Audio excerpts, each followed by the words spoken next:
mempersembahkan serial Sandiwara Radio Misteri Mak Rompang. Misteri Mak Rompang. Misteri Mak Rompang.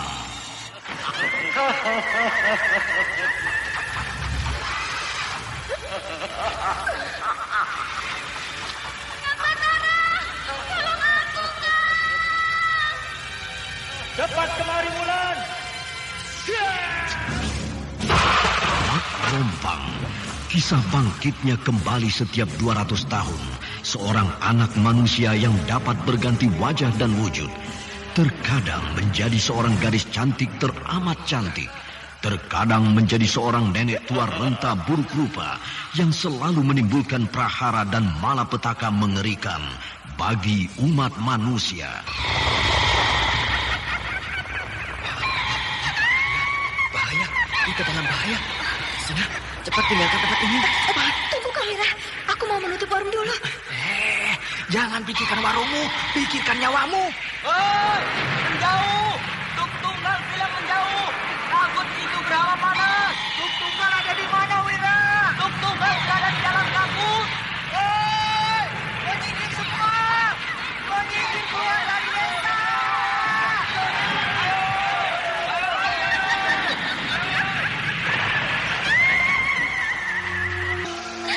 Kang Batara bicara sungguh-sungguh. Iya, karena saya mencintaimu, Wulandari. Mak Rompang diselingi pula tawa ria penuh canda serta kisah cinta kasih yang penuh dengan liku-pilu kehidupan dari dua insan manusia. Awas di belakangmu, Wulandari.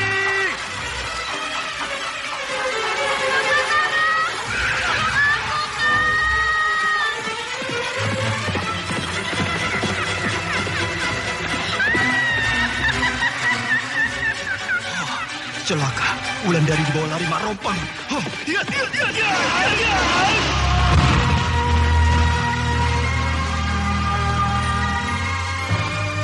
Didukung artis-artis terkenal Ferry Fadli, Yvonne Rose, Anna Sambayon, dan sederet bintang-bintang terkenal lainnya.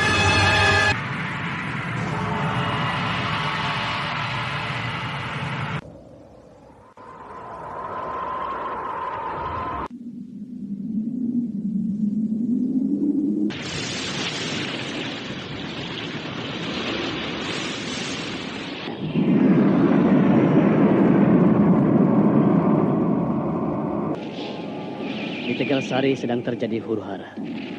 Ki Rambat, ayah Aning tewas dibunuh orang. Sedangkan Aning minggat dari sana dan tidak diketahui lagi di mana dia berada sampai sekarang ini. Bagus, itu berita bagus. Ikutilah episode ke-18. Mendung di Telaga Sore. Mendung di Telaga Sore. Mendung. Naskah karya Asmadi Syafar. Teknik dan montase Indra Mahendra dengan sutradara Denny Denhas.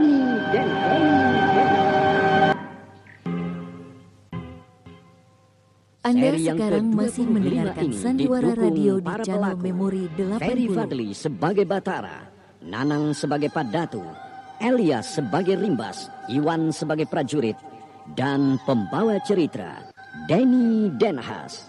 Pada kisah yang lalu diceritakan, Wulandari mulai terjebak masuk ke dalam bujukan laki-laki licik yang bernama Cancau. Wulandari tidak tahu kalau Cancau itu adalah mata-mata pasukan Tartar yang kini sedang berlayar menuju Singosari.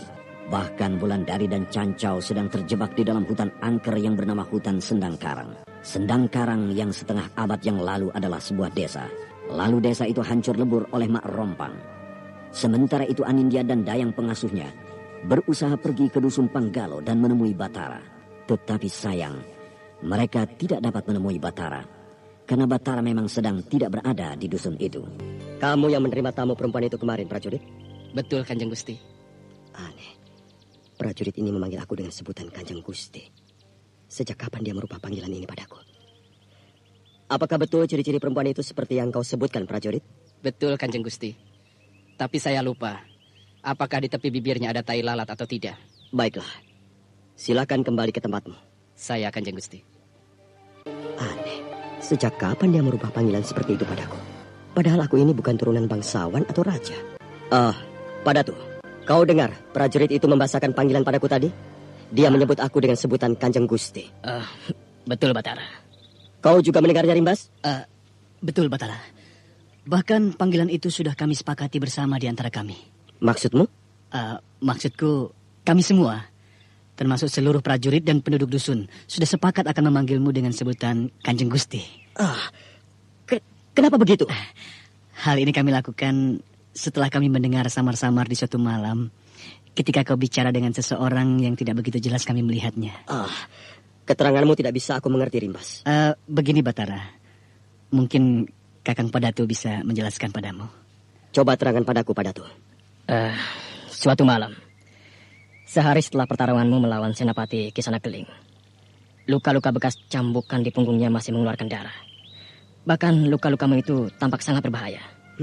Iya, aku ingat. Lalu? Nah, ketika itu kau menyuruh aku supaya tidur. Karena aku sudah sangat letih menempuh perjalanan seharian. Dan ketika aku akan tertidur, samar-samar aku mendengar kau bicara dengan seorang perempuan. Aku tidak jelas melihat siapa perempuan itu. Walaupun aku mencoba membuka mataku lebar-lebar. Bahkan aku mencoba bangkit dari tidurku. Tapi tetap tidak bisa. Aku memperhatikan yang jelas siapa perempuan itu. Hanya yang aku dengar perempuan itu sangat hormat padamu. Bahkan dia memanggilmu dengan sebutan Kanjeng Batara. Lalu perempuan itu dengan sangat hormat mengobati luka-luka di punggungmu dengan hati-hati.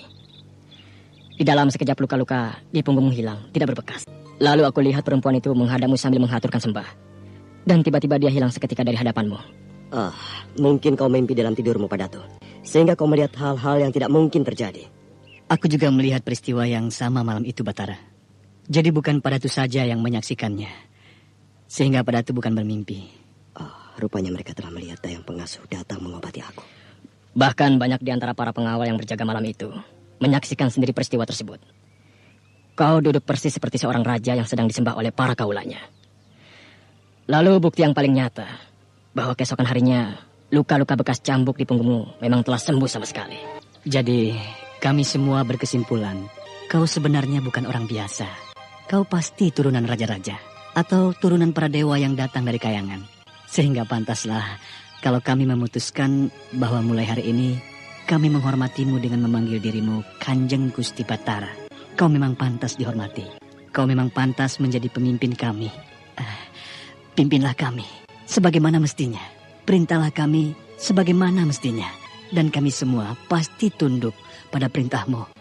Kalau perlu, bangunlah dusun ini menjadi sebuah kerajaan besar. Kerajaan yang bernama Panggalo. Dan engkaulah raja kami. Junjungan kami yang akan memerintah negeri ini. Kalian ada-ada saja. Mana mungkin aku turunan dewa. Mana mungkin aku turunan raja-raja. Itu hanyalah hayalan kalian saja. Terserah Kanjeng Gusti Batara mau bilang apa. Tapi mulai hari ini, kami tidak berani lagi gegabah menyebut nama Kanjeng Gusti begitu saja. Dan kami menghormati Kanjeng Gusti setinggi-tingginya. Apapun perintah Kanjeng Gusti, pasti kami ikuti. Tuntutan mereka itu tampaknya sungguh-sungguh terhadap diriku. Aku tidak boleh mengelak. Aku harus bertanggung jawab, karena akulah yang mengajak mereka tinggal di sini. Akulah yang mengajak mereka bersatu sama lain, supaya kuat menghadapi musuh. Berilah jawaban yang pasti Kanjeng Gusti Batara, supaya tidak ada keraguan-raguan dalam hati kami semua. Sehingga kami yakin dan berteguh hati untuk mempertahankan dusun ini, bahkan membangun dusun ini menjadi sebuah kerajaan yang kuat. Baik, aku akan penuhi semua permintaan kalian. Terima kasih Kanjeng Gusti Batara. Kami mengaturkan sembah hormat ke hadapan Kanjeng. Kalau begitu kau aku angkat menjadi panglima perangku Padatu. Sedangkan kau Rimbas, aku angkat menjadi penasehat. Terima kasih Kanjeng Gusti. Seluruh perintah akan kami jalankan. Besok, kerahkan seluruh prajurit dan penduduk dusun ini untuk membersihkan seluruh dusun dan menata setiap rumah. Sehingga susunannya mirip sebuah kota raja. Walaupun dalam ukuran kecil. Kita akan buat di sebelah utara satu pintu gerbang dan di sebelah selatan satu pintu gerbang. Sedangkan yang lainnya, kita pagar sementara dengan pohon-pohon bambu yang tua dan kekar. Perintah Kanjeng Gusti akan kami laksanakan. Keesokan harinya, seluruh penduduk dusun bersama seluruh prajurit di bawah pimpinan Batara membersihkan dusun Panggalo dari semak dan belukar. Mereka bekerja bahu-membahu dan riang gembira tanpa merasa terpaksa sedikit pun. Sedangkan Batara, Padatu dan Rimbas sibuk hilir mudik mengatur orang-orang yang bekerja. Air minum, Makanan dibawakan oleh kaum wanita untuk para pekerja yang sudah bermandikan keringat. Pekerjaan gotong royong itu berlangsung selama 1 minggu. Pada hari terakhir mulai tampaklah apa yang diinginkan Batara. Sebuah perkampungan yang rapi, yang terletak di tempat yang agak ketinggian. Sementara di sekelilingnya terpancang pagar bambu yang kokoh dengan ketinggian yang sulit dilompati begitu saja. Di luar pagar yang boleh dikatakan sebagai tembok yang mengelilingi desa itu, tampak beberapa orang prajurit mondar-mandir berjaga di sekelilingnya. Dari kejauhan, suasana seperti itu membuat orang berpikir 2 kali untuk masuk ke sana dengan gegabah. 2 hari berikutnya, pintu regol padukuhan Panggalo itu terbuka lebar. Dari dalam tampak 2 orang penunggang kuda dengan yang Batara dan Padatu. Setelah sampai di luar, maka mereka memacu kuda mereka dengan cepat, sedangkan pintu regol kembali ditutup rapat. Apa kau sudah merasa letih, Padatu? Belum, Kanjeng Gusti. Saya masih merasa segar. Kalau begitu mari kita percepat lari kuda kita. Hea, hea, hea, hea, hea. Kanjeng Gusti, apakah Telaga Sore itu masih jauh? Kenapa, Padatu? Tempat ini terasa aneh. Daerah ini berkabut, sehingga sulit bagiku untuk mengendalikan kuda. Ikuti saja aku dari belakang, karena aku tahu dan hafal tempat ini. Baiklah, Kanjeng Gusti. Kanjeng Gusti, tunggu. Padatu tertinggal. Kenapa, Padatu? Maaf, Kanjeng Gusti. Sulit aku untuk meneruskan perjalanan. Seolah-olah ada yang menghalang-halangi lari kudaku. Kalau begitu kita istirahat saja dulu di sini. Baiklah. Mari, kita duduk di sini. Baik, Kanjeng Gusti. Anda sekarang masih mendengarkan Telaga Sore masih jauh, radio Kanjeng? di Sudah channel dekat. Memori 80. Itu, Kanjeng? Aneh. Sudah sangat dekat. Tapi sedikit pun tidak tampak. Di sana kabutnya tebal sekali. Bahkan cuaca di sana mendung sekali. Sedangkan di sini cahaya matahari masih bersinar. Bagaimana kalau kita teruskan dengan berjalan kaki ke sana? Tunggu, jangan dulu kita ke sana. Aku merasa heran melihat suasana itu. Banyak mega di atas Telaga Sore itu. Sementara cuaca mendung sekali. Kenapa terjadi mega mendung di Telaga Sore? Mega mendung Telaga Sore? Pasti telah terjadi sesuatu di sana, Kanjeng. Mungkin. Mari kita dekati perlahan-lahan. Ayo. Hati-hati. Kau jangan gegabah. Jangan seenaknya melangkah nanti di sana. Iya, Kanjeng. Keduanya melangkah perlahan-lahan. Bahkan Batara tampak sangat berhati-hati, sementara Padatu juga demikian. Namun tanpa disadari oleh Batara, Padatu berjalan mendahuluinya. Padatu bermaksud ingin melindungi Batara di depan kalau terjadi apa-apa. Dia ingin berkorban demi keamanan orang yang dihormatinya itu.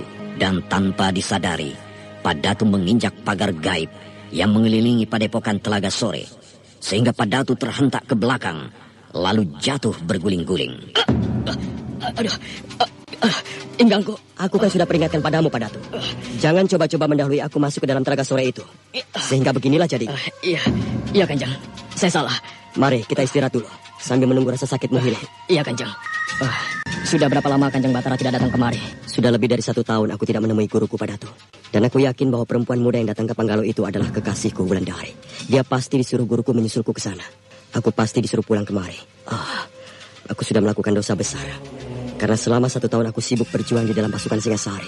Sehingga tugas utamaku untuk membawa obat kepada Nyi Guru tidak berhasil. Tapi tidak apa, aku akan menerima kesalahanku. Bahkan aku bersedia dimaki habis-habisan. Bagaimana? Sudah hilang rasa sakitmu? Sudah. Mari kita masuk ke sana. Tapi ingat, kau tidak boleh mendahului aku. Supaya tidak terjadi seperti tadi lagi. Iya. Keduanya kembali berjalan perlahan-lahan menuju Telaga Sore. Batara di depan dan Padatu di belakang.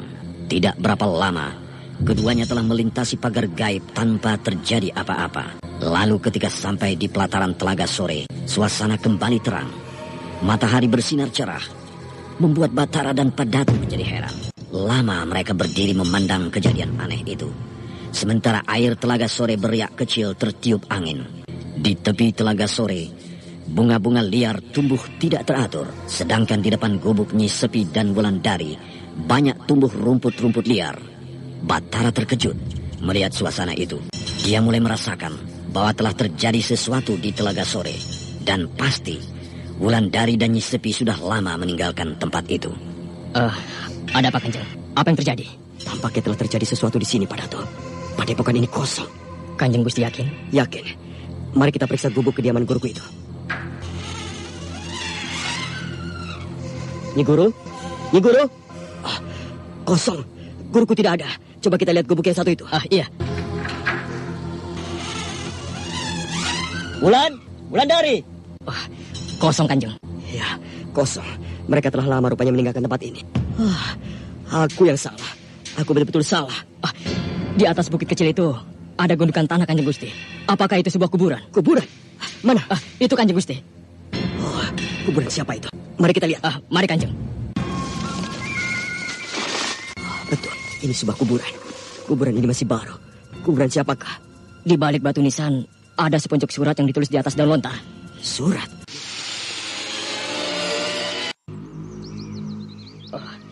Surat itu ditulis dalam keadaan bingung, sehingga tulisannya tampak begitu tidak teratur.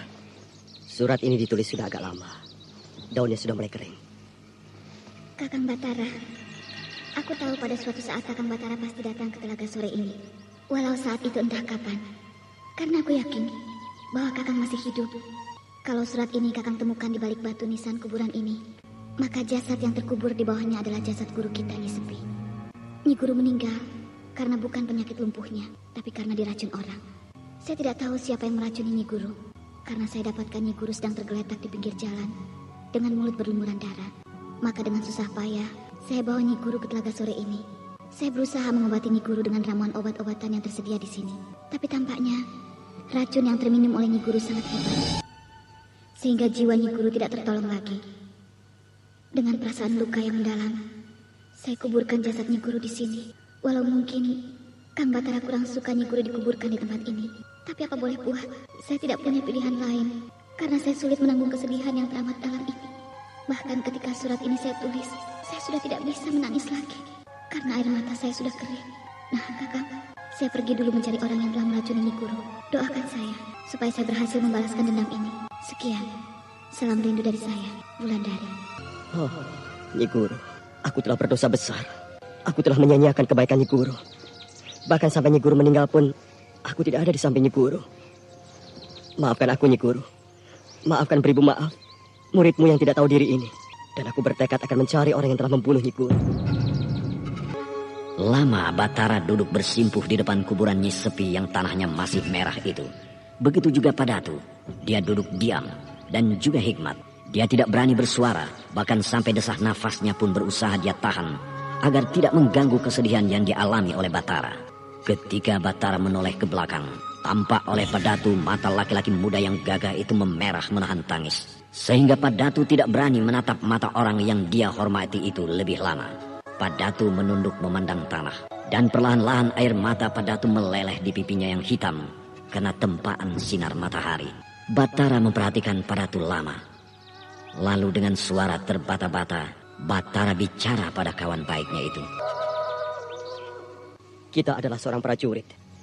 Pantang bagi seorang prajurit meneteskan air mata, walaupun kesedihan sangat mendalam menekan perasaan kita, Padatu. Maaf, Kanjeng Batara. Kejadian ini mengingatkan aku pada peristiwa beberapa tahun yang lalu di Singasari. Di saat keluargaku dibunuh oleh orang-orang Kediri. Mari, kejadian-kejadian seperti ini adalah pelajaran buat kita. Bahwa sekeliling kita masih banyak musuh yang tidak kita ketahui. Iya, benar Kanjeng Gusti. Mari, aku ingin mencari siapa pembunuh guruku ini. Aku jadi curiga pada Cancau. Setiap pagi selalu hilang. Sore baru dia kembali. Kalau aku biarkan terus-menerus begini, maka Cancau tidak akan pernah mengantarkan aku kepada Kang Batara. Aku harus cari dia. Nah, kebetulan itu ibu pemilik rumah ini. Ibu? Iya? Apakah ibu melihat Cancau? Oh, dia ada di belakang, sedang memancing ikan di kolam. Tiap hari dia memancing ikan? Iya. Rasanya di belakang rumah ibu ini tidak ada kolam? Yang ibu maksud bukan di belakang rumah ini, tapi di belakang bukit itu. Oh, bukit itu? Iya. Baiklah, Bu. Aku akan susul dia ke sana. Nah, itu Cancau. Kenapa dia duduk di atas batu? Kenapa dia tidak berada di balik bukit itu? Cancau! Cancau! Apa yang sedang kau lakukan di sini, Cancau? Sedang menunggu Wulan. Bukankah kamu setiap hari memancing ikan di balik bukit itu? Hari ini tidak, karena aku sengaja menunggumu di sini. Untuk apa menungguku? Aku mau bicara padamu. Bicara apa? Duduklah dulu, baru aku bicara padamu. Baik. Nah, bicaralah. Ayo bicara. Wulandari. Ya? Sebenarnya sejak pertama aku melihatmu, aku sudah tertarik padamu. Tertarik? Maksudmu? Karena kau cantik. Bahkan kau sangat cantik. Jangan begitu. Aku tidak suka mendengarnya. Maaf. Bahkan, Wulan, aku mencintaimu. Selama ini aku tidak berani bicara padamu karena aku takut kau akan malas seperti ini. Baiklah, terserah padamu. Kini tinggal kau tunjukkan saja kemana aku harus pergi menemui tempat prajurit Singasari yang bernama Batara itu. Hah? Jadi kau akan meninggalkan aku di sini? Ya. Kau tidak mencintaiku. Kau bicara apa ini? Kan aku sudah katakan tadi bahwa aku mencintaimu. Dan aku kan sudah bilang bahwa aku tidak mencintaimu. Dan aku kan sudah bilang aku tidak suka mendengar kata-kata itu. Sekarang tunjukkan padaku, kemana aku harus berjalan menemui prajurit Singasari itu. Ya, kau harus berjalan ke arah timur. Karena pasukan Singasari sedang bergerak menuju Selat Malaka. Di mana itu? Ya, kalau kau mau berjalan bersama-sama aku, ya tunggulah beberapa hari lagi. Tidak, aku akan pergi sendiri. Ya, silakan. Sialan, ternyata dia punya maksud yang lain terhadap diriku. Dengan perasaan yang kesal, Wulandari melangkah terus tanpa melihat ke belakang lagi. Dia tidak peduli mau sampai kemana, tetapi dia terus berjalan ke arah timur, seperti apa yang dikatakan oleh Cancau. Setelah agak lama berjalan, Wulandari berhenti, dan di dalam hatinya dia merasa penasaran. Dia ingin melihat ke belakang, bagaimana reaksi Cancau terhadap sikapnya. Tapi tiba-tiba, Wulandari terkejut. Di belakangnya tidak ada lagi Cancau. Di belakang Wulandari tidak ada lagi desa yang baru saja dia tinggalkan. Yang ada hanyalah hutan belantara yang sangat rapat. Bahkan sulit dibayangkan kalau Wulandari baru saja berada di sana. Sementara di hadapan Wulandari tampak terhampar sawah yang luas beserta ladang penduduk yang subur. Tidak mungkin. Baru saja aku dari sana. Kenapa tiba-tiba desa itu sudah tidak ada? Cancau pun sudah tidak ada. Kasihan dia. Dia sekarang terjebak di dalam hutan siluman itu. Lama menungguku? Oh, tidak. Kenapa kau memandang terus perempuan muda itu? Karena dia berdiri sedang melihat kemari. Sebenarnya dia tidak bisa melihat kita. Oh, kenapa? Kenapa tidak bisa? Bukankah Wulandari tetap berdiri di sana memandangku? Dia bukan memandangmu. Dia sedang memperhatikan yang lain. Nah, lihat. Dia meneruskan perjalanannya, bukan? Dia tidak mempedulikan kamu lagi. Oh, iya. Ya juga, betul. Ayo, kita memancing ikan lagi di kolam ibuku. Ya. Tempat ini yang pernah saya ceritakan pada Kanjeng Rana Dewi. Tempat apa, Dayang? Tempat yang bernama Telaga Sore. Hanya sayang, tempat ini diliputi mega dengan cuaca yang mendung. Saya khawatir bahwa di Telaga Sore itu sedang terjadi bencana. Sudahlah, Dayang. Saya sudah ingin pulang. Saya sudah lama meninggalkan rumah. Nanti Ramanda Japardana menjadi bingung. Apakah Kanjeng Rana tidak ingin mencari mie sepi? Apakah Kanjeng Rana tidak ingin menunggu Kanjeng Batara lewat di tempat ini? Rasanya tidak akan mungkin dalam waktu dekat dia lewat di sini, Dayang. Baiklah, Kanjeng. Mari kita bersemedi supaya kita cepat sampai di tempat kediaman Kanjeng Rana. Iya. Maaf Ramanda Japardana. Saya baru kembali tidak sesuai janji. Ya, tidak apa-apa. Dan apakah kau sudah mendapatkan obat yang kau cari itu? Iya, sudah Ramanda. Ini dia. Oh, itu. Daun apa itu, anakku? Ini daun sedingin untuk penawar hawa panas yang keluar dari tubuh Aning. Rasanya daun itu banyak tumbuh di lereng gunung ini, Anindya. Saya tidak tahu, Ramanda. Kalau daun ini banyak tumbuh di sini, sehingga saya harus mencarinya jauh sekali. Rasanya Ramanda tahu kalau aku berbohong. Adik Ayu kemana, Ramanda? Dia sudah tidur.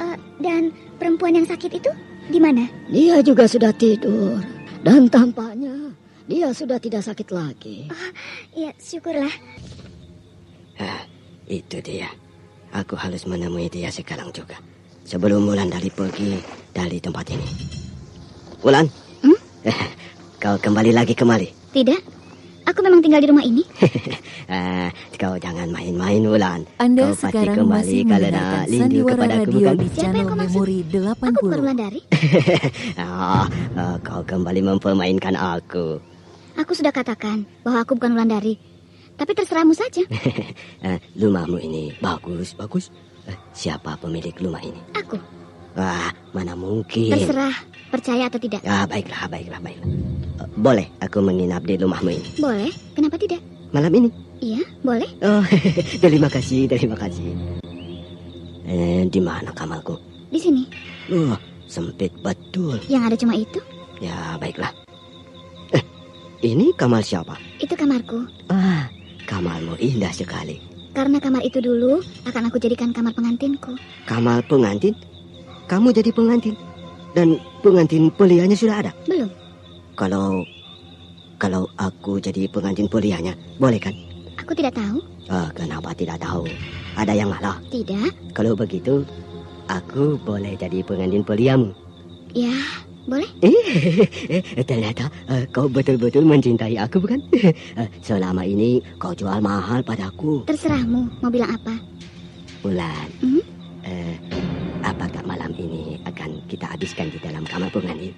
Ataukah di bawah sinar bulan purnama ini? Ya, terserah kamu saja. Bulan Dali. Ya? Aku mau kita berada di dalam kamar pengantinmu. Kamar itu berbau harum, sehalum rambutmu yang panjang ini. Betul? Betul. Apakah tidak lebih indah kalau kita duduk di sini sambil memandang air kolam yang berkilauan disiram sinar bulan, Cancau? Bahwa Anindya telah kembali ke pertapaan ayahnya di lereng Gunung Dempo. Dia datang ke sana dengan perasaan was-was, takut orang tua itu memarahinya.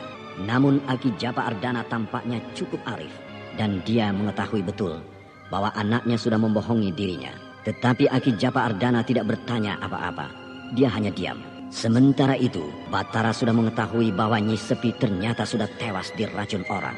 Ketika Batara datang bersama Padatu ke Telaga Sore, Batara tidak menemukan siapapun di sana, kecuali sepucuk surat dari Wulandari yang memberitakan tentang kematian Nyi Sepi. Di tempat lain di dalam desa Sendang Karang yang sudah menghutan, Cancau sedang terjebak di dalamnya, sedang dipermainkan oleh para penghuni hutan angker itu, tanpa disadari sedikit pun oleh Cancau. Masih saja di dalam semediku, aku melihat laki-laki ini ingin mempermainkan Wulandari. Akan aku ganggu terus dia dari jarak jauh ini, supaya laki-laki hidung belang ini kapok.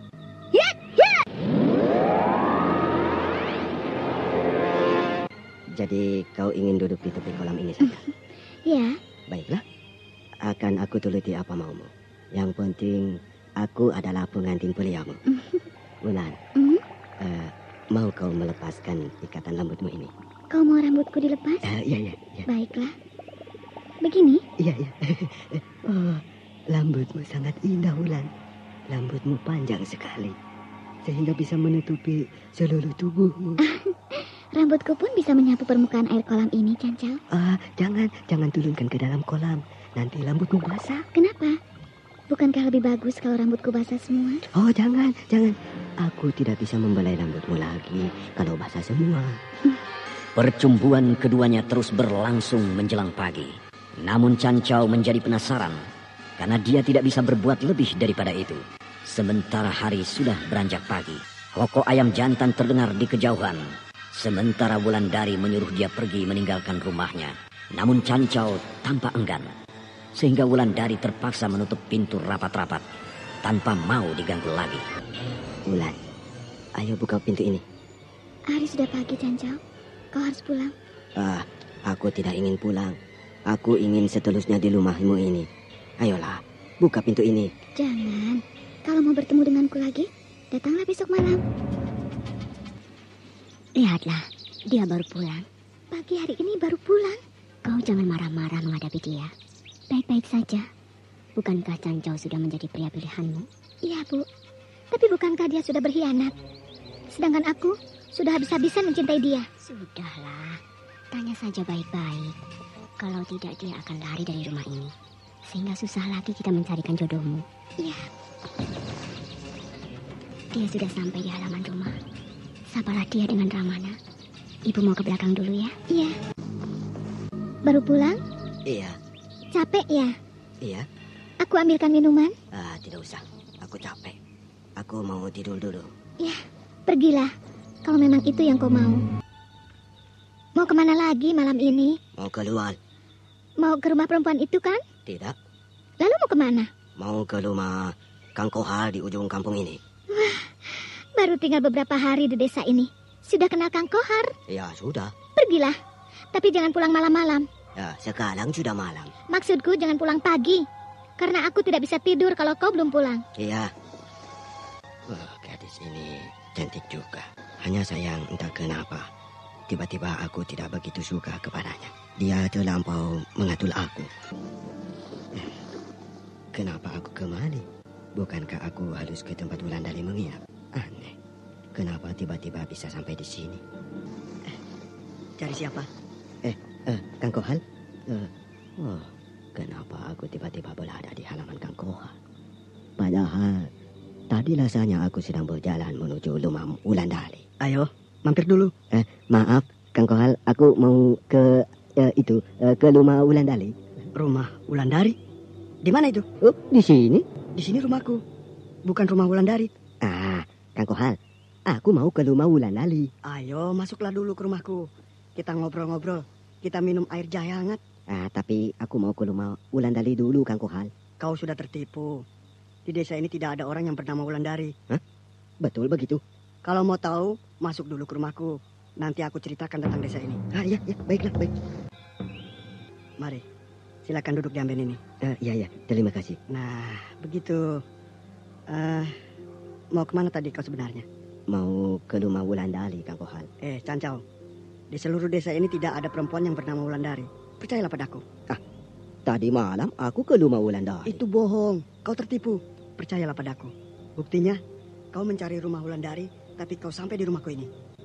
Iya, mungkin juga ya. Kau orang baru di sini. Kau belum tahu seluk-beluk desa ini, bukan? Bahkan nama desa ini saja kau belum tahu desa apa. Iya, Kang. Aku belum tahu. Desa ini bernama Desa Sendang Karang. Desa ini dulu desa yang ramai. Tapi sekarang sudah agak sepi. Karena banyak penduduk desa ini yang pergi merantau. Sendang Karang. Wulandari pernah memperingatkan aku tentang desa Sendang Karang ini. Cancau, kau mau minum apa? Tidak usah, Kang, tidak usah. Aku tidak mau minum apa-apa. Wah, ya. Tampaknya kau gelisah sejak tadi. Apakah mau buru-buru kembali? Iya, mau buru-buru. Tunggu dulu. Kau menginap di mana selama ini? Di rumah ibu yang mempunyai kolam di balik bukit itu. Oh, di situ. Iya. Ibu itu juga mempunyai anak gadis yang cantik, bukan? Iya, betul itu, betul. Bahkan aku menginap di situ karena tertarik akan kecantikan anaknya. Tapi sampai sekarang aku tidak pernah tahu siapa nama anak gadis itu. Kau tidak usah pikirkan siapa nama anak gadis itu. Tapi yang penting apa lagi? Bukankah kau tertarik padanya? Sehingga kau dengan mudah bisa mengambil dia menjadi istrimu. Apalagi kau mempunyai banyak uang seperti itu. Dari mana Kang Kohal ini tahu kalau aku mempunyai uang banyak? Kang Kohal, boleh aku bertanya? Mau bertanya tentang apa? Begini, Kang. Mau bertanya tentang desa ini. Apakah betul desa ini angker? Apakah betul desa ini sebenarnya bukan desa, tapi merupakan hutan belantara? Cancau. Yang bilang begitu padamu siapa? Wulandari. Lagi-lagi Wulandari. Iya. Kau terlampau percaya pada perempuan itu. Sedangkan perempuan itu tidak pernah ada di desa ini. Tapi sekarang, baiklah. Kau lihat sendiri kenyataannya. Apakah desa ini terdiri dari hutan belantara atau terdiri dari rumah-rumah penduduk? Yang aku lihat hanya rumah penduduk. Tapi rumah penduduk itu sepi. Seolah-olah tidak berpenghuni. Tidak penting. Apakah rumah-rumah itu tidak ada penghuninya atau tidak? Yang penting bagimu bahwa kau tidak melihat hutan belantara, tapi sebuah desa yang mempunyai banyak rumah penduduk. Kau mengantuk, Cancau? Iya. Kalau begitu tidur saja di sini. Nanti aku bangunkan kalau hari sudah pagi. Baiklah.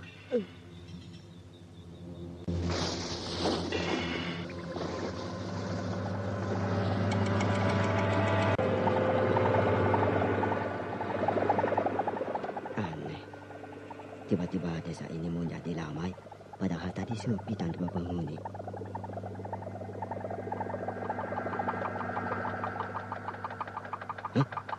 Bunyi kentongan. Tolong! Ada perempuan menjerit minta tolong.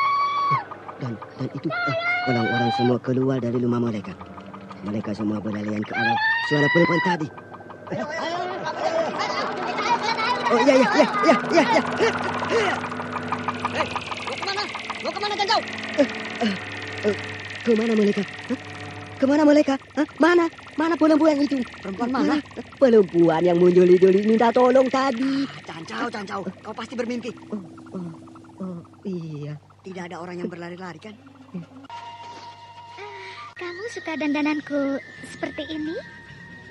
Tapi kenapa kamu pakai kembang kemboja? Kenapa? Kau kelihatan aneh kalau pakai kembang kemboja di lehermu. Aku memang suka yang aneh-aneh. Sudahlah, jangan libut. Nanti ikan-ikan ini tidak mau memakan pancingku.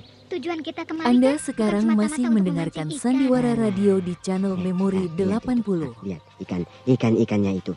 Lali semua. Kalau kamu tidak mau diganggu, lebih baik aku pulang. Tunggu. Cepat betul menghilangnya perempuan itu. Kalian bertengkar, Cancau? Kang Kohal. Iya, aku. Maaf, Kang. Aku tidak memperhatikan Kang Kohal datang. Kalian bertengkar? Iya, Kang. Kenapa bertengkar? Ya, dia selalu ribut. Sedangkan aku sedang memancing ikan di kolam ini. Lalu ikan-ikan itu lali mendengar suara dia. Kalau ribut-ribut semacam itu kan biasa. Itu namanya baru penjajakan. Sehingga nanti kalau sudah menjadi suami istri, sudah tahu sifat masing-masing. Siapa yang mau menjadi suami istri? Bukankah kalian berdua sudah merencanakan akan menjadi suami istri? Kang Kohal, Jangan tidak. jangan begitu, Cancau. Buktinya mereka sudah memberitahukan kepada seluruh penduduk kampung ini bahwa tidak lama lagi kalian akan melangsungkan perkawinan. Kalau soal perkawinan, aku akan lebih memilih Wulandari daripada dia.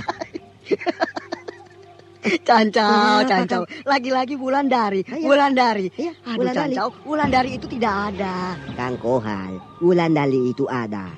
Aku sudah beberapa kali bertemu dia di desa ini. Terasakan olehmu pedagang kue. Kau akan terjebak di tempat itu sebelum aku lepaskan perangkapku. Cancau masih berada di desa Sendang Karang yang kini telah menjadi hutan belantara. Cancau masih tidak sadar bahwa dia sedang dalam permainan kekuatan aneh sehingga dia tidak bisa mempergunakan ilmu kedikjayaan yang dia miliki selama ini. Bahkan selama ini seolah-olah dia lupa bahwa dia adalah seorang pendekar. Kanjeng Rana, sudahlah Kanjeng Rana. Berhentilah Kanjeng mengungkung laki-laki yang berada di dalam hutan Sendang Karang itu. Aku telah melihat di dalam semedi kudayang bahwa laki-laki itu bermaksud kurang ajar terhadap Wulandari. Sehingga aku ingin memberi pelajaran pada dirinya. Tapi sudahlah Kanjeng. Kanjeng mempermainkan dia juga dengan mempergunakan sukma orang lain. Sehingga mereka semua terperangkap di dalam kekuatan yang Kanjeng lepaskan. Baiklah. Kamu suka kan kita jadi pengantin seperti ini? Suka. Mana yang lebih cantik antara aku dan Wulandari? Ayo, bilanglah. Loh, kenapa diam saja? Tidak mau mengatakan hal yang sebenarnya? Atau Wulandari lebih cantik dari aku? Kamu lebih cantik dari Wulandari. Betul? Betul. Kenapa kamu bicara begitu? Kenapa kamu tidak bicara sungguh-sungguh? Aku bicara sungguh-sungguh. Aku tidak mau berdusta pada malam pengantin kita. Selama malam pengantin ini menjadi kenangan manis buat kita selamanya. Jadi, aku lebih cantik dari Wulandari? Iya. Oh, peluklah aku. Aku sangat bahagia malam ini. Karena baru kali inilah ada orang yang mengatakan bahwa aku lebih cantik dari Wulandari. Ayo, peluklah aku. Peluklah. Bukankah aku sudah jadi istrimu sekarang? Tentu. Kembali, aku akan memelukmu erat-erat. Karena kau adalah istriku.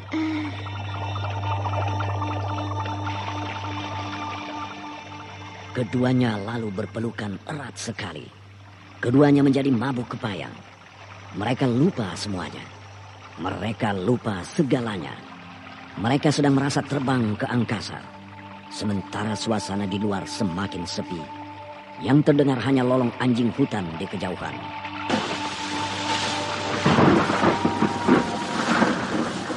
Cancau tambah erat memeluk istrinya. Seolah-olah dia sedang melindungi istrinya itu dari sambaran petir. Petir terus menyambar berkali-kali, sedangkan hujan mulai turun.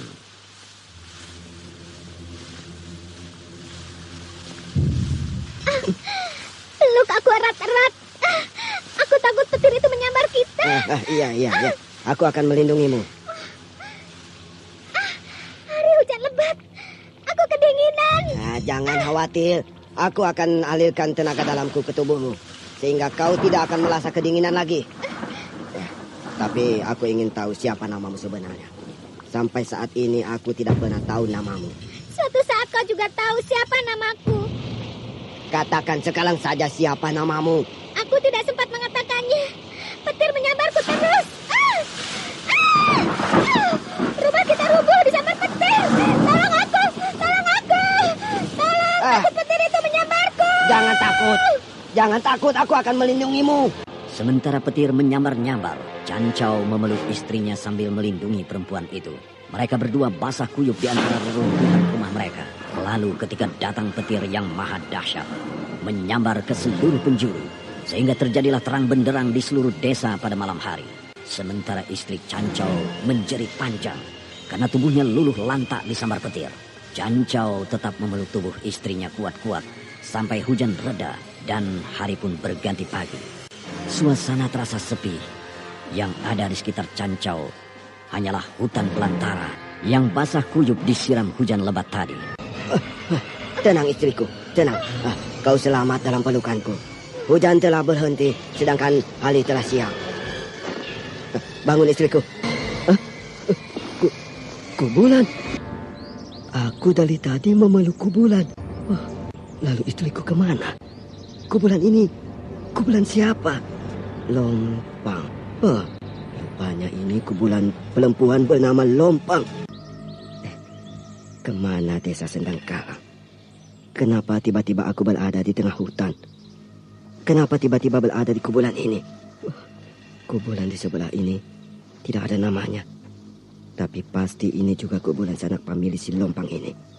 Nah, itu. Tunggul itu terdapat pada halaman rumah Kang Kohar. Tapi mana rumah itu? Yang ada juga hanya sebuah kubulan. Kohar. Jadi ini kubulan Kang Kohar. Jadi selama ini aku sudah bergaul dengan orang-orang yang sudah mati. Betul kalau begitu apa yang dikatakan oleh Wulandari. Sendangkalang ini adalah hutan yang angker. Bukan sebuah desa yang ramai. Di antara kubulan ini tidak ada kubulan Wulandari. Berarti memang tidak ada orang yang bernama Wulandari hidup di sini. Sebaiknya aku susul saja Wulandari ke arah timur, karena aku mencintai gadis itu. Mau kemana Kakanda siang ini? Mau pergi sebentar. Pergi kemana? Kalau aku katakan pasti kau cemburu. Kenapa harus cemburu Kakanda? Bukankah Kakanda Wangsa Dirja sudah tidak menjadi suamiku? Aku tahu. Tapi kalau aku katakan kemana aku pergi, pasti kau cemburu. Tidak, katakan Betul. saja. Betul, tidak cemburu. Betul, ayo katakanlah. Kakanda Wangsa Dirja mau kemana siang ini? Aku akan pergi ke Tegalsari. Pasti mau menemui perempuan itu kan? Pasti rindu sama dia kan? Pasti menginap di sana kan? Pasti menginapnya lama kan? Kau cemburu kan? Aku hanya menebak-nebak saja. Apapun yang terjadi di sana, terserah pada Kakanda Wangsa Dirja. Aku tidak akan menginap di sana. Aku akan mencoba setia padamu, Gandini. Buat apa? Kita kan bukan suami istri lagi. Kakanda berhak melakukan apa saja atas kehendak Kakanda, dan aku berhak melakukan apa saja atas kehendakku sendiri. Aku akan ke sana hanya ingin melihat keadaan Tegalsari saja, Gandini. Karena sudah lama Tegalsari aku tinggalkan. Aku takut pemerintahan yang dijalankan oleh Ki Sabrang di Tegalsari menjadi kacau balau. Karena Ki Sabrang ternyata tidak bisa menjadi seorang pemimpin. Katakan pada Ki Sabrang bahwa Tegalsari adalah bagian dari Mentilin. Jadi dia tidak berhak menjalankan apapun di sana. Karena Tegalsari sekarang berada di bawah kekuasaanku. Gandini, apakah kau sadar bicara begitu? Sadar? Apakah kau tidak tahu bahwa yang berkuasa di Tegalsari bukan Ki Sabrang, tapi aku, Raden Wangsa Dirja, anak kandung Senapati Kerajaan Darmasraya. Yang berkuasa di sana bukan Kakanda Wangsa Dirja dan bukan pula Ki Sabrang. Tapi yang berkuasa di sana adalah perempuan dusun yang bernama Aning. Dan Kakanda berdua Ki Sabrang telah diatur oleh dia, sehingga Kakanda lupa segala-galanya. Tidak. Aku yang menentukan segalanya di sana. Karena aku anak Senapati Kerajaan yang berhak memerintah Tegalsari. Aku yang berhak atas Tegalsari. Karena aku adalah menantu resmi Ramanda Senapati dengan gelar Raden Ayu Gandini Laras Gandakusuma. Diam kamu! Kamu yang diam! Dan silakan kamu angkat kaki dari Mentilin ini. Lalu akan aku buktikan bahwa aku yang berkuasa di Tegalsari, bukan perempuan itu. Dan juga bukan Raden Wangsa Dirja. Dengan apa kau akan membuktikannya? Dengan cara mengerahkan angkatan perangku untuk melumat Tegalsari. Kalau tidak bisa, maka aku akan minta bantuan kepada Ramanda Senapati Kota Raja. Karena Ramanda pernah menjanjikan kepadaku bantuan kekuatan semacam itu. Kau tidak berhak menyerang Tegalsari. Aku berhak menyerang Tegalsari. Karena aku sudah diresmikan oleh Ramana Senapati sebagai pemimpin di Mentilin ini. Buktinya, ketika aku diberi gelar, aku mengenakan pakaian kebesaran petinggi Mentilin ini. Pakaian kebesaran yang pernah dipakai ayahku. Pakaian kebesaran yang pernah dipakai oleh nenek moyangku. Sedangkan Tegal Sari yang sekarang, tidak. Ki Sabrang tidak mempunyai kekuatan apa-apa. Dia tidak pernah diresmikan oleh siapapun menjadi petinggi di sana. Dia hanya seorang pedagang yang serakah, yang mengambil keuntungan. Dan dia tidak peduli keuntungan itu datangnya dari mana. Lalu Aning, perempuan dusun itu, juga sama. Dia tidak punya hak apa-apa di sana. Dia bukan turunan petinggi desa. Dia hanya anak seorang petani miskin yang dalam hidupnya bergelimang lumpur kehinaan. Dan Raden Wangsadirja juga tidak berhak apa-apa atas tanah Tegal Sari. Karena tidak pernah ada keputusan semacam itu untuk Raden Wangsadirja. Bicaramu dari tadi sudah keterlaluan kan ini? Seolah-olah aku ini hanya pesuruh tolol yang tidak tahu apa-apa. Aku tidak peduli. Aku akan tunjukkan padamu bahwa aku mempunyai kekuasaan di Tegal Sari. Kiwisa! Dan Ayu Laras memanggil saya. Siapkan seluruh pasukan sandi, lalu sebar mereka ke seluruh Tegal Sari. Mereka harus mengamati seluruh kejadian yang berlangsung di Tegal Sari. Siaga dan Ayu.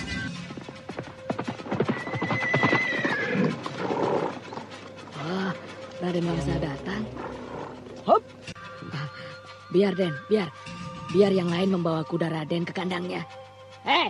Bawa kuda ini ke kandangnya. Tampaknya Raden baru menempuh perjalanan jauh. Iya. Aku baru saja dari Mentilin.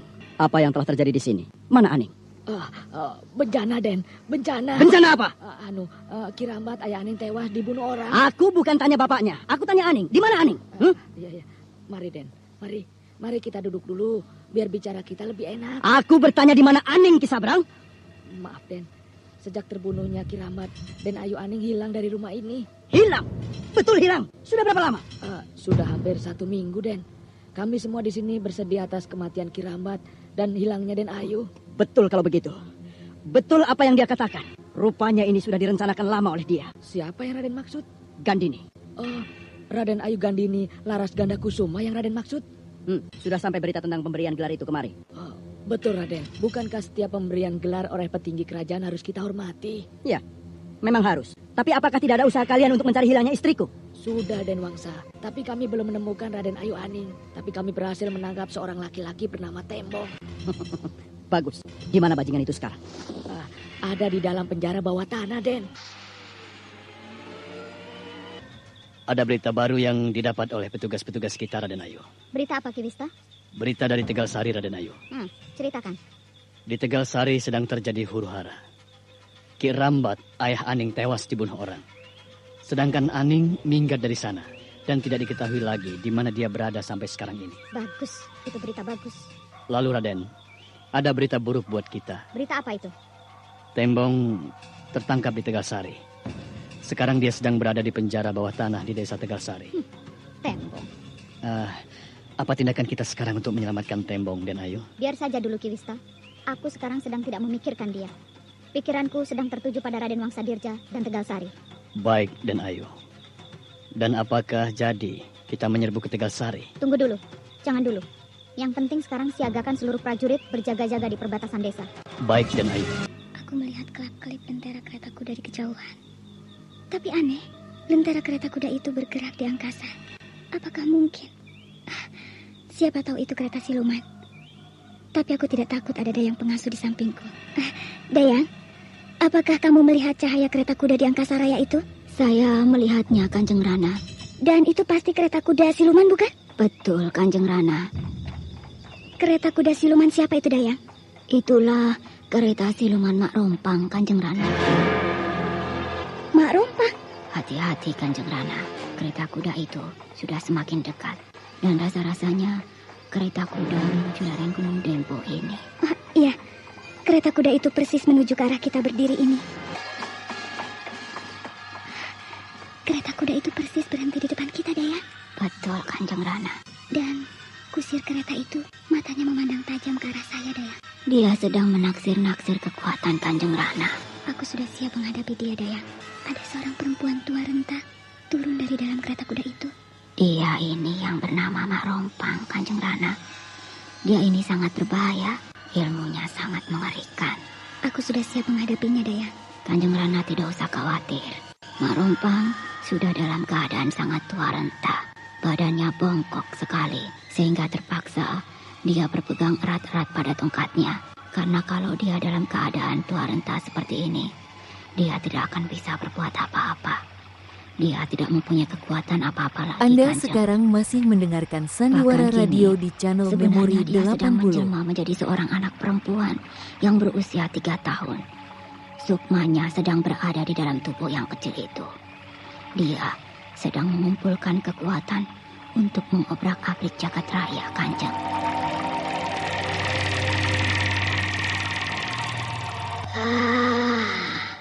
Apa yang kalian pergunjingkan tentang diriku?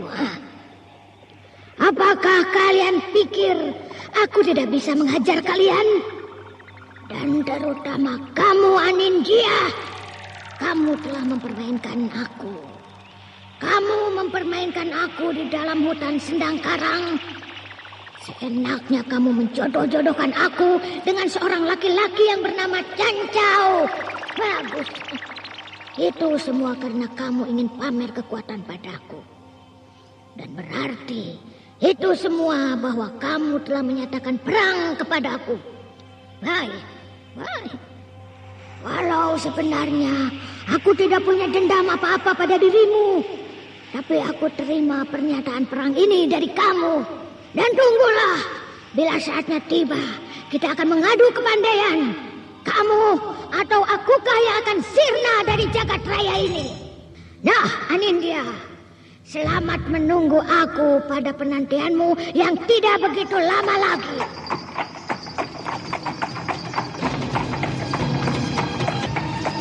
Dia sudah pergi kembali naik kereta kudanya, Kanjeng Rana.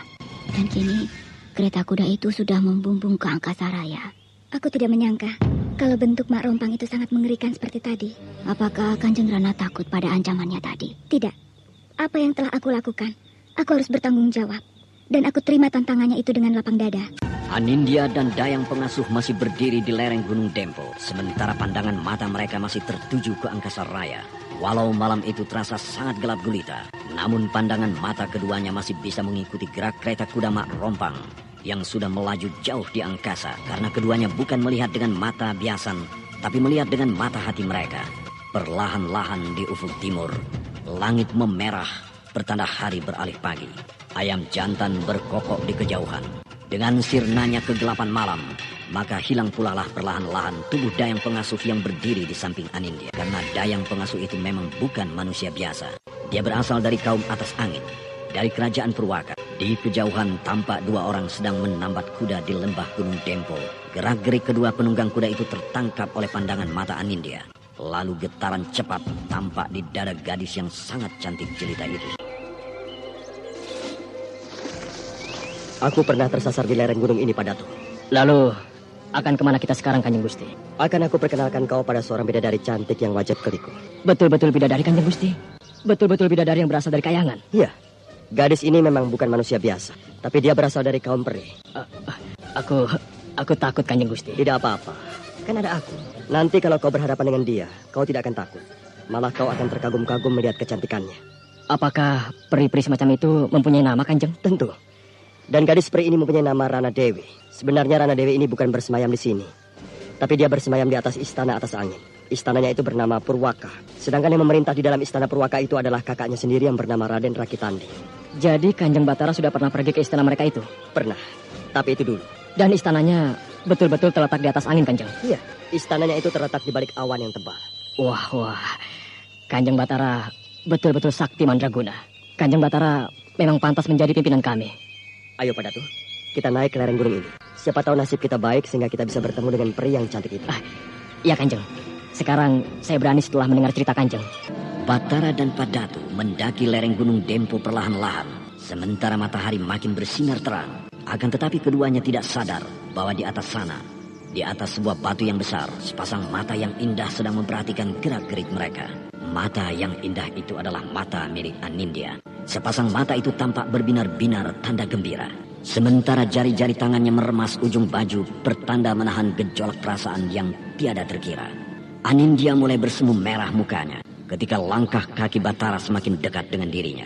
Dan ketika mata mereka beradu pandang, Batara tersenyum kepadanya, sementara Anindya tertunduk menahan malu. Selamat pagi, Rana Dewi. Selamat pagi prajurit yang gagah. Maaf, kembali aku melintasi daerahmu ini. Dan aku tidak datang sendiri. Aku datang bersama kawanku ini, Padato. Iya, aku telah melihat kalian berdua sejak di bawah sana. Inikah dia peri cantik itu, Kanjeng? Iya. Bagaimana? Kau takut padanya? Tidak, Kanjeng. Bahkan seumur-umur baru kali ini saya melihat perempuan secantik ini. Wah, betul-betul seorang peri. Cantiknya luar biasa. Jadi sekarang kau kagum melihat kecantikannya? Iya, Kanjeng. Aku kagum sekali. Dan kekasihku mirip dengan dia. Bahkan kekasihku lebih cantik dari dia. Apakah kakang berdua tersasar kemari? Tidak, Rana Dewi. Aku sengaja datang kemari. Ingin melihat apakah kau sudah sembuh atau belum. Terima kasih. Begitu baiknya hati kakang, sampai kakang menyempatkan diri datang kemari. Dan saya mengucapkan terima kasih atas pertolongan kakang dulu. Kalau saja bukan kakang yang menolong saya waktu itu, saya tidak tahu apa yang terjadi pada diri saya sekarang ini. Terima kasih sekali lagi kakang. Kakang betul-betul seorang prajurit Singasari yang terlatih baik. Kau tahu aku seorang prajurit Singasari? Iya, saya tahu kakang. Pada anak panah kakang yang tertinggal di sini dulu, ada lambang kerajaan Singasari. Kau ternyata cukup teliti, Rana Dewi. Ya, hanya kebetulan kakang. Karena saya ingin tahu siapa sebenarnya yang telah menolong saya. Boleh saya bertanya, kakang? Silakan. Apa yang ingin kau tanyakan padaku? Apakah kakang sekarang tinggal di dusun Panggalo? Iya.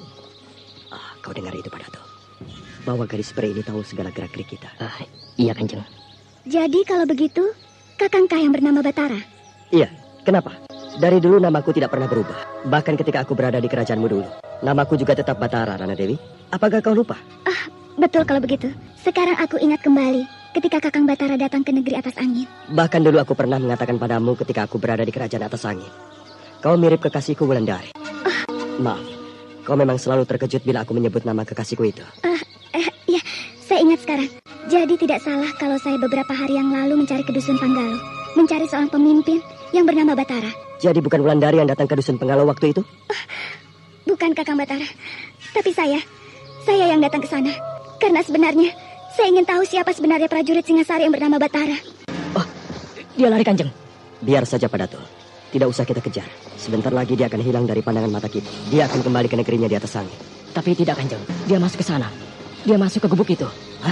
Ada gubuk? Betul, Kanjeng. Gubuk itu berjajar dua. Yang satu besar, yang satu kecil. Mari kita susul. Adik siapa? Saya Rahayu. Kakang siapa? Aku Batara. Dan kawanku ini Padato. Kakang berdua pasti ingin bertemu dengan Ramanda. Tunggu aku panggilkan Ramanda sebentar. Bukan. Aku bukan ingin bertemu dengan Ramandamu. Sementara itu Anindya menjadi tergetar hatinya ketika dia bertemu pandang dengan Batara. Gejolak darah mudanya menghentak-hentak di dalam dirinya. Rasa cinta yang teramat sangat susah dibendungnya. Karena memang sejak dulu Anindya sudah jatuh cinta kepada Batara. Wah. Aku kembali mendapat kehormatan didatangi tamu seorang prajurit yang gagah, yang berasal dari Singasari. Apa kabar, nak? Baik-baik saja? Iya, baik-baik saja, Aki. Anak berdua tentu habis berjalan jauh. Silakan duduk. Mari kita duduk di amben ini. Maaf, tempat kami cuma begini. Terima kasih, Aki. Ayo, mari. Silakan duduk. Iya, Ki. Ayo, Padato. Mari kita duduk. Iya. Anak berdua mau minum apa? Tapi maaf, yang kami punya di sini cuma air putih hangat. Mau? Terima kasih, Ki. Mau. Ini, anakku Rahayu telah membawakan air putih hangat untuk kalian berdua. Terima kasih, Rahayu. Iya, Kakang. Silakan minum, Kakang. Kakang berdua tentu haus. Iya. Saya permisi, Kakang. Iya. Mari, silakan minum. Yang ada hanya ini. Iya, Ki. Iya, Ki. Pertama-tama aku ucapkan selamat datang kepada anak berdua. Karena anak berdua telah meluangkan waktu untuk mampir kemari. Kami kemari hanya menjajaki tempat pertama saya tersesat dulu. Dan ternyata tempat itu tidak berubah sampai sekarang. Nah, untuk itu aku mengucapkan terima kasih banyak kepadamu, nak. Karena tersesat dulu kemarilah secara tidak sengaja engkau telah menolong anakku dari bahaya maut. Maaf Aki, itu hanya kebetulan. Bukan saya sebenarnya menolong, tapi semua itu sudah ada yang mengaturnya. Ya, betul nak. Semua itu sudah diatur oleh Sang Pencipta kita. Kanjeng Batara, Aki ini mungkin seorang petapa. Tapi aku jadi aneh, Kanjeng. Aki ini petapa atau siluman peri? Sama Pak Dato. Aku juga bingung. Bahkan makin lama makin bingung. Apakah Aki ini bersama dengan anak yang bernama Rahayu tadi adalah peri atau manusia biasa seperti kita? Dan kalau aku teliti dengan baik, mereka berdua ini pasti manusia biasa. Bahkan Aki ini kalau menilik pakaiannya, dia tentu seorang petapa. Betul Kanjeng Batara. Tampaknya Aki ini seorang petapa. Hanya yang aku bingung, peri cantik yang bernama Rana Dewi tadi lari ke dalam gubuk milik Aki ini. Nah, jangan-jangan Aki ini tidak tahu kalau ada peri bersembunyi di dalam gubuknya. Tapi dulu Aki ini mengaku sebagai orang tua Rana Dewi. Berarti Aki ini juga seorang siluman peri. Nampaknya anak berdua bingung melihat tempat saya ini. Oh tidak Aki, kami hanya ingin bertemu dengan adik Rana Dewi. Rana Dewi? Kalau Rana Dewi tidak ada di sini. Tidak ada ya? Tapi tadi kami lihat dia lari ke dalam rumah ini. Mungkin yang Kakang maksud kakak saya yang bernama Anindya. Oh bukan. Yang aku maksud adalah seorang gadis yang bernama Rana Dewi. Maaf Kakang, di sini memang tidak ada gadis yang bernama Rana Dewi. Bukan, saya bukan mencari Anindya. Saya mencari Rana Dewi. Atau adik Rahayu tidak melihat seorang perempuan tadi berlari masuk ke dalam rumah ini? Iya, saya melihat kakak saya Anindya yang berlari masuk ke dalam rumah ini, Kakang. Kalau begitu, aku salah lihat. Yang aku maksud adalah gadis yang bernama Rana Dewi. Rahayu. Iya, Ramanda. Panggilkan kakakmu itu kemari. Supaya kedua tamu kita ini tahu bahwa kakakmu lah yang mereka maksudkan itu. Baik, Ramanda. Aku betul-betul tidak mengerti, Aki. Sebentar lagi kau akan mengerti, nak. Setelah anakku Anindya muncul di hadapanku. Ramanda, kakak Anindya tidak mau keluar. Dia menangis. Oh, menangis? Iya, Ramanda. Kalau begitu, biar aku Anda yang memanggil. Anda sekarang masih mendengarkan Sandiwara Radio di aku channel tinggal kalian Memori sebentar 80. Ya. Silakan, Aki. Maaf, adik Rahayu. Kenapa kakakmu menangis? Entah ya, Kang. Tapi nampaknya dia sedih sekali. Jadi kakakmu itu bernama Anindya, bukan Rana Dewi? Kakakku tidak pernah bernama Rana Dewi. Kakakku bernama Anindya. Nah, kisah anak berdua. Inilah anakku yang bernama Anindya. Oh, Rana Dewi. Kau Rana Dewi bukan? Namaku Anindya, Kakang Batara. Kau yang bicara denganku bukan? Iya, Kakang Batara. Kau yang pernah aku tolong dari serangan burung-burung gagak di malam hari bukan? Iya, Kakang Batara. Berarti kau Rana Dewi bukan? Ya, dulu memang aku bernama Rana Dewi. Tapi sekarang aku kembali pada nama asliku, Anindya. Dulu kau tinggal di kerajaan Purwaka yang terletak di balik awan bukan? Dulu aku memang pernah tinggal di sana. Di rumah Ramandaku sendiri. Wah. Aku bingung Rana Dewi. Tolong ceritakan supaya aku tidak terus-menerus bingung mendengar jawabanmu itu. Saya tidak sanggup. Saya tidak sanggup menceritakannya kembali. Biarlah. Aku yang menceritakan tentang dirimu, anakku. Supaya kedua prajurit Singasari ini menjadi jelas bagi mereka. Dulu, beberapa tahun yang lalu, aku mempunyai 2 orang anak perempuan, yaitu Anindya dan Rahayu. Dan aku juga mempunyai seorang istri yang sangat setia, yang juga adalah ibu kandung dari kedua anakku itu. Kami hidup bahagia di lereng Bukit Perinduan. Suatu hari, Anindya mulai menginjak dewasa. Maka datanglah bencana itu. Anindya diculik dan dibawa lari oleh seorang laki-laki yang bernama Lambano.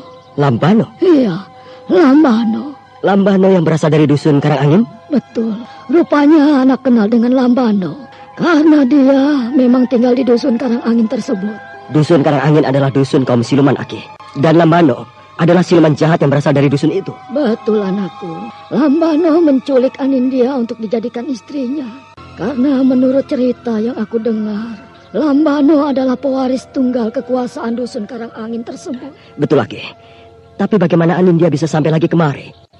Karena dusun Karangangin itu sangat sulit untuk dimasuki oleh siapa saja yang tidak mendapat izin oleh Lambano. Betul, anakku.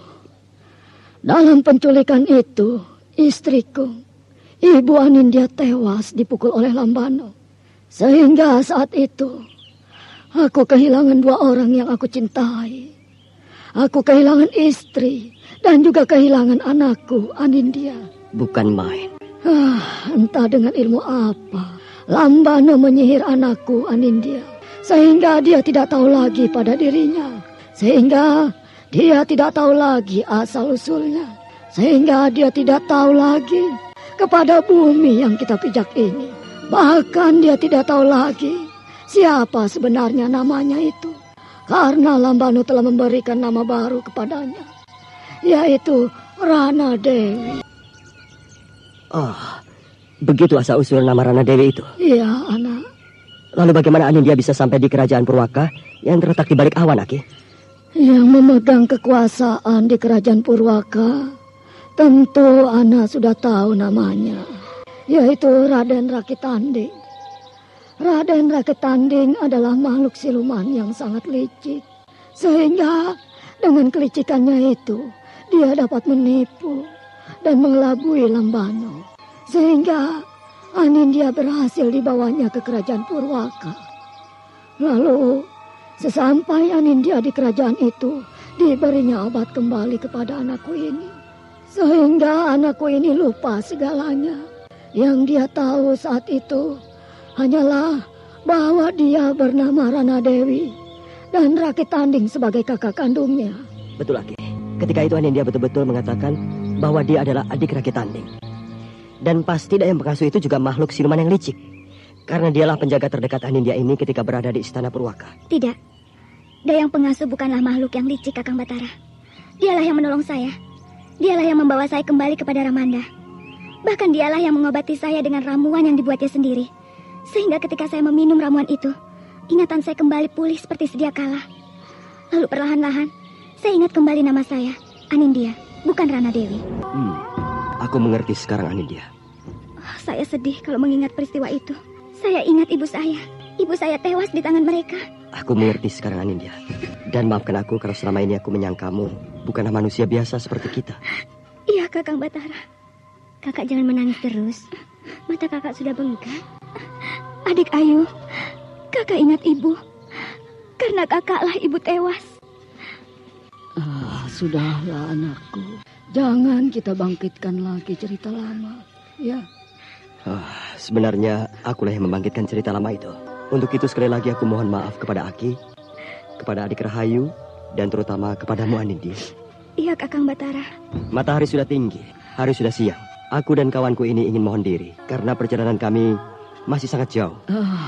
Terima kasih atas kunjungan kalian berdua. Kami sangat senang, karena kami sudah dapat mengungkapkan kisah lama yang menimpa keluarga kami kepada kalian berdua. Semoga kalian berdua suka meluangkan waktu kembali datang kemari. Iya, di lain kesempatan aku pasti mampir kemari. Kenapa kakak tadi siang menangis terus di depan mereka? Kakak ingat ibu kita, adik Ayu. Tapi kan bisa sedih kakak itu kakak tumpahkan lain waktu. Sekarang misalnya. Kau aneh, adik Ayu. Kau tidak mengerti perasaan kakak yang sebenarnya. Aku memang tidak tahu, Kak, bagaimana perasaan kakak. Tapi malu kan menangis di depan mereka. Apalagi di depan prajurit yang bernama Batara itu. Kenapa Batara itu, adik Ayu? Wah, dia gagah sekali, Kak. Orangnya tinggi dan berotot. Rambutnya ika, bulu matanya lentik, hidungnya mancung, dan giginya tersusun rapi bila dia tertawa. Jadi dia gagah ya? Kalau menurut aku, iya. Kalau menurut kakak, bagaimana? Ya, gagah juga. Hanya seperti itu penilaian kakak. Iya, cuma segitu. Kau tidak tahu, Rahayu, bahwa kakakmu ini telah jatuh cinta pada Batara sejak lama. Tapi yang kakak risaukan, Batara itu telah menjadi milik orang lain. Dia telah menjadi milik Wulandari. Nah, pendengar yang berbahagia, ikutilah lanjutan kisah ini esok hari pada waktu dan gelombang yang sama.